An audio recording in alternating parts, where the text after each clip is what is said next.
नमस्कार। हमारा खंतोली श्रृंखला के अंतर्गत जो मैं बातें आपको बताने जा रही हूँ, कल से मैंने ये वीडियो शुरू किया है। उसके तहत मैं आपको ये बता दूं कि पहले हमें थोड़ा बहुत कुमाऊं इतिहास तो जानना पड़ेगा। तो उसी के तहत मैंने जैसे कल आपको बताया था कि चंद्र राजाओं ने 1563 में अपनी राजधानी चंपावत से अल्मोड़ा स्थानांतरित की। और उसके बाद क्या हुआ उसका थोड़ा सा अंश में आपको बता रही, थोड़ा थोड़ा करके आगे चलेंगे, धीमे धीमे आगे बढ़ेंगे तो याद भी रहेगा और आपका इंटरेस्ट भी रहेगा और तभी हम आगे डायरेक्ट खंतोली तक पहुंच पाएंगे। तो पहले कुमाऊं इतिहास की इसकी पुरानी कड़ियों को सुनना जानना बहुत जरूरी है। ये मैंने थोड़ी बहुत मेहनत की है इसमें काफी, तो इसलिए जरा देखिएगा कि मेरी मेहनत रंग ला रही है नहीं, ये मुझे पता चलेगा अगर आपको पसंद आएगा तो। चलिए हम शुरू करते हैं बताना। देखिए जैसे कि मैंने आपको बताया कि 1563 में चंदों की राजधानी जो चंपावत थी उन्होंने अल्मोड़ा स्थानांतरित की और 1565 और 1597 का बीच का बताती हूँ क्या हुआ कि रुद्रचंद्र शासन काल व राज्य का अभूतपूर्व विस्तार हुआ। इस समय चंद्र वंश का सबसे वीर व विद्वान शासक जो था, जो कि कुर्मांचल का चोल राजा शील विक्रमादित्य की तरह माना जाता है। सरकारी करों व भूमि राजस्व को सुधारा गया जिसने, और स्थापित भूमि यापन को नाली व बीसी इकाई सैकड़ों वर्ष तक जिसमें कायम रही, वो इसके समय में इसका विस्तार हुआ।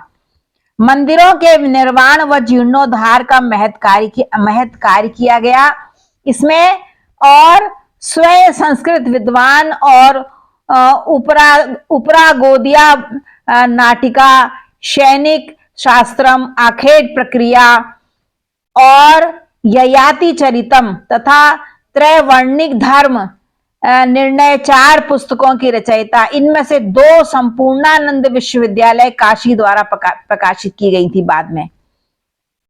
1588 में अकबर दरबार में उपस्थित रहा। इसी परंपरा में 1621 में गढ़वाल नरेश जहांगीरनामा में इन्हें जमींदार कहा गया है। श्याम शाह जहांगीर के दरबार में उपस्थित हुए।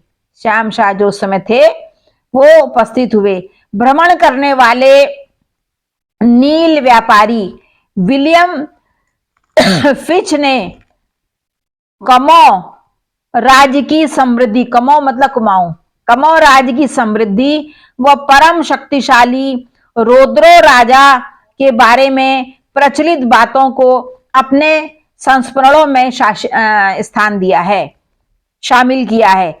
इतिहासकार फरिश्ता, एक इतिहासकार हुए थे, ने भी कुछ जम्मू, नगरकोट, कुमायूं ये नाम उसने वर्णित किए हैं।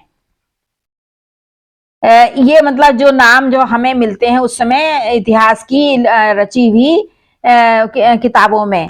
इसके अलावा कुमाऊं राजाओं का ये नियम है कि वे अपने पूर्वजों के कोष को नहीं छेड़ते, मतलब कोष जो था वो सुरक्षित रखते थे, कुछ निश्चित, मतलब जो एक तो होता रिजर्व मनी, इस विश्वास से कि जो राजा अपने पिता के कोष को खर्च करेगा उसकी भावनाएं खुद वह हीन हो जाएंगी। मतलब वो उस कोष के प्रति बड़े वो रहते थे कि निश्चित थे, पर्टिकुलर थे कि उसको खर्च नहीं करना है।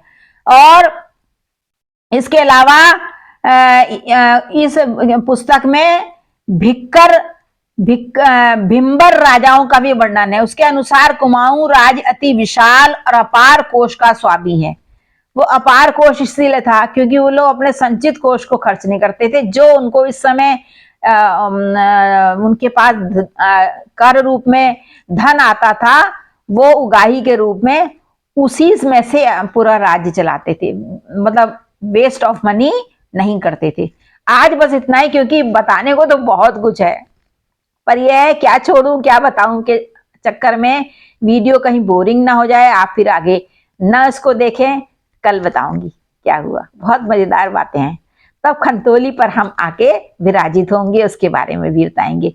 पर खंतोल डायरेक्ट खंतोली बता दें तो वो लगता है ऐसे ऐसे पैबंद सा लगा दे, पर हम जहाँ खंतोली है कुमाऊं मंडल में, बागेश्वर, अब बागेश्वर जिला है, पहले अल्मोड़ा जिले में था, तो उसके बारे में उसकी गर्त, उसकी गहराई भी जाननी जरूरी है। नमस्कार।